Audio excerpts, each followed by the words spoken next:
Le fair value gap. Je vais t'expliquer pourquoi c'est si puissant dans le monde de l'analyse technique et puis notamment comme on est sur une chaîne d'investissement en crypto, sur les crypto-monnaies. Alors, tu vas voir, je vais utiliser plusieurs expressions, mais en fait, ça veut dire toujours la même chose. Je vais utiliser le mot gap, je vais utiliser le mot déséquilibre, je vais utiliser le mot fair value gap, je vais utiliser le mot imbalance. Bref, quatre choses pour définir une seule chose. C'est tout simplement une accélération du prix. Alors, je vais t'expliquer pourquoi il faut que tu utilises dans tes analyses techniques le fair value gap, pourquoi il a son intérêt et pourquoi il ne faut pas le mettre de côté. Et là, c'est l'occasion escomptée de pouvoir te faire une vidéo tout simplement parce qu'on a vécu tout simplement le début de semaine, tu vois, sur le CME du Bitcoin. Donc, le contrat du Bitcoin, le contrat CME futur. Donc à cette occasion, je vais pouvoir te montrer un exemple directement sur le Bitcoin, exemple qu'on est en train de vivre. Donc le gap, faut savoir quoi? Faut savoir que c'est un trou de cotation. La différence qu'on a avec le gap et l'imbalance, ou appelé, tu sais, avec les noms que j'ai donné, déséquilibre ou fair value gap. Donc la différence, c'est que le gap, c'est un trou de cotation. Mais sinon, ça reste la même chose. Parce que quand tu vois ici sur le CME du Bitcoin, tu vois effectivement des trous.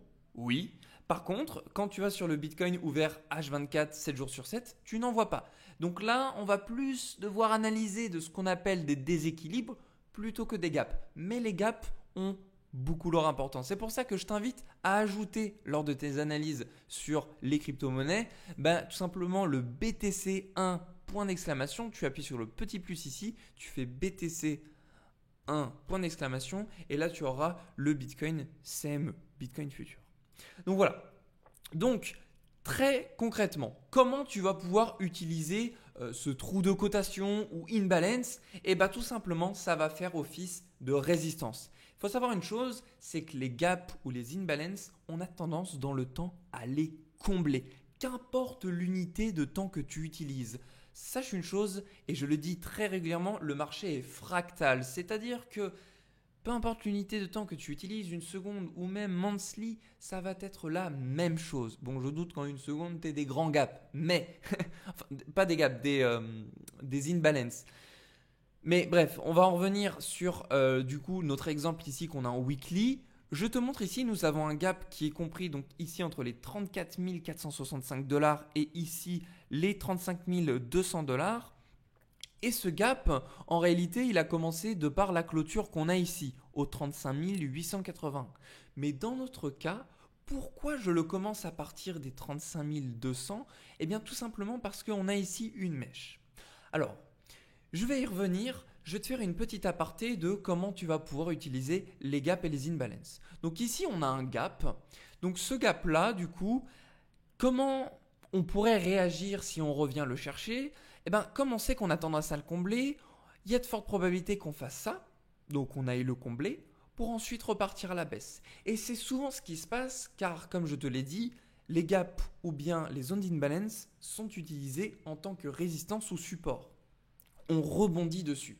Donc si on doit aller combler ce gap, il y a de très fortes probabilités qu'on puisse tout simplement faire un rebond, c'est-à-dire utiliser cette zone en tant que résistance pour ensuite repartir à la baisse. Donc ça, c'est important de le savoir. Mais on peut très bien le combler et partir plus haut. Mais dans la majorité des cas, on réalise un rebond. Donc ça, c'est comment on peut voir les choses. Enfin, comment ça se passe souvent quand on vient combler un gap ou une zone d'imbalance. Maintenant, je vais te dire comment déceler un gap ou une zone d'imbalance. Alors un gap, tu peux le déceler tout simplement comme j'ai pu le tracer ici. Ou bien tu en as d'autres qui n'ont pas encore été comblés, par exemple juste là, tu vois, tu peux tracer ça comme ça. Donc là, je suis en weekly, je te répète pour que tu saches.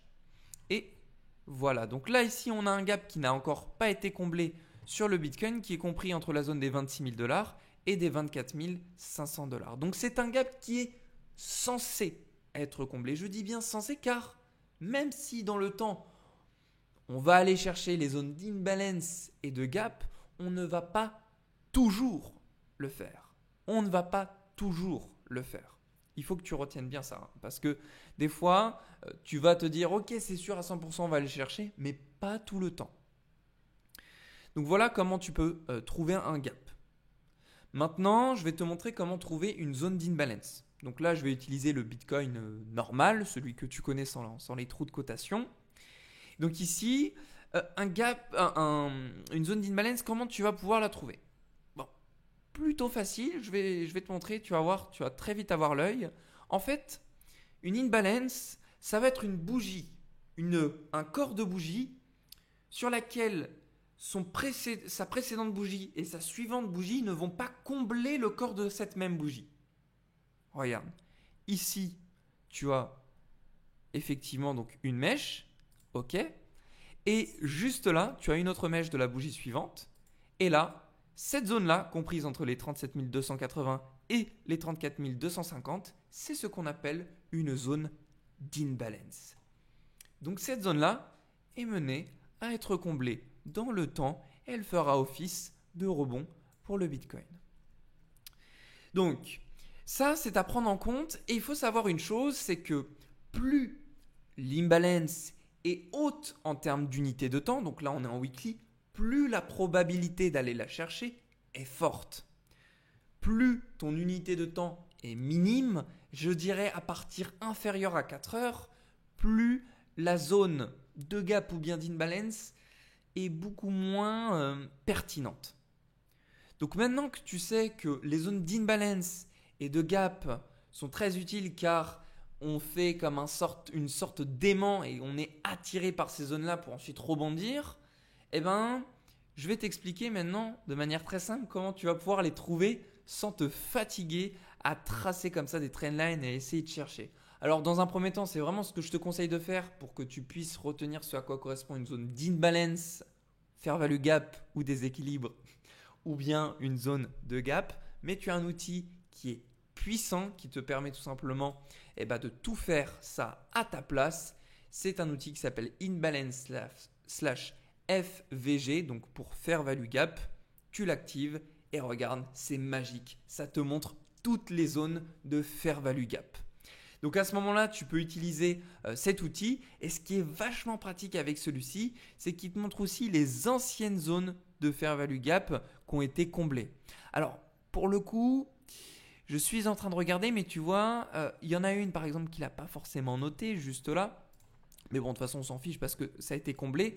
Mais voilà, ça te permet d'avoir en un coup d'œil toutes les zones d'imbalance qui sont à chercher sur le Bitcoin. On voit qu'il y en a une juste ici. On voit qu'il y en a une juste ici. On voit qu'il y en a deux ici. Donc à ce moment-là, on se dit, ok, il y a de la probabilité de repartir à la hausse sur le Bitcoin. Autre point, si on part à la baisse, on voit qu'il y a tout ça aussi à aller chercher. C'est énorme. Mais bon, restons raisonnables. Vu le nombre de fair value gap à aller chercher, grand maximum, on irait au 19 300. Bon, on verra. De toute façon, on n'y est pas encore si on doit y aller. Donc, on n'est pas là de toute façon pour faire une petite analyse technique. Alors, je te montre du coup comment faire pour trouver la zone, l'indicateur imbalance ou FVG. Tu vas tout simplement sur ton TradingView, tu cliques sur indicateur en haut sur le panel et tu vas taper tout simplement imbalance/FVG. Et là, tu peux retrouver, donc moi je l'ai mis en favori, tu cliques dessus et ça te l'ajoute. Donc moi je l'ai ajouté 2 fois. Et à ce moment-là, tu cliques sur la petite œillère pour l'activer. Et le voici. Donc là, ça te fait gagner un temps phénoménal. Je te fais une petite démo en daily, on va en trouver d'autres. Tu vois, il y en a beaucoup plus. Donc en daily, c'est effectivement la même chose. On tend à aller chercher tel un aimant, mais rappelle-toi que plus on descend en unité de temps, moins la probabilité est forte qu'on aille la chercher. Si je me mets en monthly pour exagérer vraiment les choses, tu vois que là, on en a un grand jusqu'aux 19 800 $.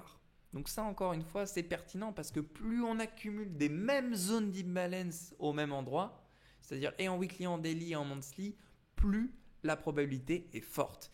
Et tu vois que ici, au niveau des 47 000 et des 53 000, on a aussi un grand gap. Et c'est peut-être pour ça que tu as beaucoup entendu d'analystes dire que les 55 000 $ étaient une target très pertinente à aller chercher.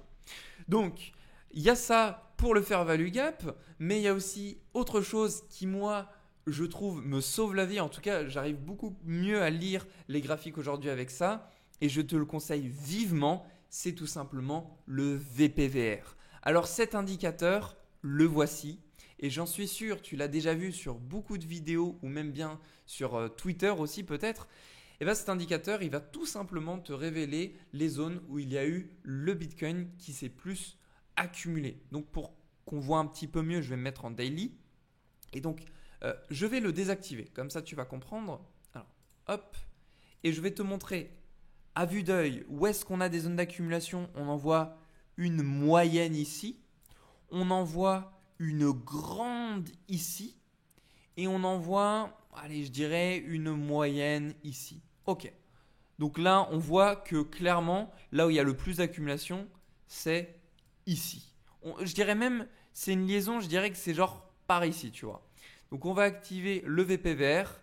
Effectivement, tu peux voir que on a des pics. Tu vois, j'ai fait donc ma petite flèche juste ici et tu vois que effectivement, on a un pic qui s'est positionné à cet endroit-là.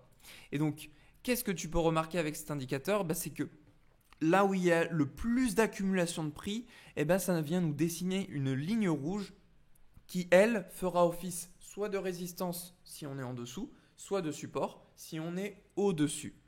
Donc ça, c'est très puissant. Pourquoi? Parce que ça te permet de déceler les fair value gap de manière très rapide. Regarde, quand je regarde tout simplement le volume profile, qu'est-ce que je détecte? Je détecte qu'ici, il y a une zone à combler, qu'ici, on a une petite zone toute mignonne, et puis ici, on a effectivement une zone. Et à quoi correspond-elle cette zone? On va se mettre en weekly, hop, on retient ce qu'on a positionné là, je mets la zone d'imbalance, et effectivement, ça correspond à des zones de gap, d'imbalance. Donc voilà pour ce qui était de comment utiliser les imbalances, déséquilibres, fair value gap et gap. Sache que c'est très utile, que ce soit d'utiliser de manière manuelle ou avec l'indicateur imbalance juste ici. Moi, je préfère encore aujourd'hui, tu vois, comme je te l'ai dit, utiliser le volume profile. Sache une chose, c'est que le volume profile, tu ne peux uniquement l'avoir dans la version payante de TradingView. Après, c'est pas si cher que ça. Tu peux t'en tirer vraiment pour, je crois, c'est 30 € par mois. Donc, c'est vraiment pas très cher si tu as, disons, peut-être 2000 ou 5000 dollars d'investis sur les cryptos. Ça fait pas grand-chose par mois pour, du coup, être profitable avec un plus haut rendement sur les cryptos. Ou, en vrai, tu peux déjà tout utiliser sans le volume profile. Comme je te l'ai dit, tu peux utiliser le lean balance, mais le volume profile va t'en dire c'est un confort. Voilà, c'est un confort. Et dernière petite chose pour que je puisse terminer cette vidéo en beauté. En fait, lean balance, tu sais, il y a 3 noms derrière si on exclut le gap. En réalité, il y a un 4e nom qui vient se glisser derrière. On l'appelle aussi le single print. Pourquoi? Tout simplement parce que tu as la possibilité de changer les bougies japonaises que tu vois à l'écran et on peut les mettre ici en point and figure. Alors pour ce faire, je vais me mettre en 1 heure puisque ça requiert d'être dans une unité de temps beaucoup plus petite. Et là, je mets point and figure et regarde. Qu'est-ce que ça m'a fait? Ça m'a transformé littéralement mon graphique. Et qu'est-ce qu'on peut voir? Alors, je vais te désactiver le VPVR. Regarde, ici, on voit le graphique du Bitcoin. Donc, on est d'accord que c'est exactement le même. Et bien là, qu'est-ce que tu peux voir? Et bien tout simplement un single print. Ça veut dire quoi? Ça veut dire qu'il n'y a eu qu'une seule impression de lettre pendant longtemps. Et cette zone-là est une zone qui est à combler dans le temps. Donc ça, il y a beaucoup d'analystes qui l'utilisent, ce truc qui s'appelle du coup point and figure. Et regarde, ici, on peut déceler effectivement qu'il y a donc une zone de single print ou d'imbalance. Qu'est-ce qu'on a fait? On est venu la combler. Donc là, pour le coup, on n'a pas rebondi dessus. On est parti plus bas. Il y avait des liquidations à aller chercher. Si on regardait l'order flow, bien sûr, lions ce qu'on connaît dans l'analyse technique et avec l'order flow, le côté cyclique, le côté sentiment de marché. Il n'y a pas que les gaps et les imbalances à analyser. On s'entend bien. Mais tu vois, dans notre exemple, c'est très utile. Et puis, tu peux voir qu'effectivement, dans notre exemple, entre les 29 000 et puis ici, on a les 19 000, on a aussi un single print à combler. Donc voilà pour ce qui a été de cette vidéo, j'espère qu'elle aura pu t'apprendre beaucoup de choses, qu'elle aura pu te servir. N'hésite pas à la re-regarder si tu as besoin de faire pause sur chacun des endroits qui te sont utiles, ou en tout cas si tu as oublié des choses, n'hésite pas à faire retour arrière. Pour moi c'était un plaisir de t'avoir fait cette vidéo, je te souhaite à toi une très belle journée, prends soin de toi et on se retrouve dans une prochaine vidéo.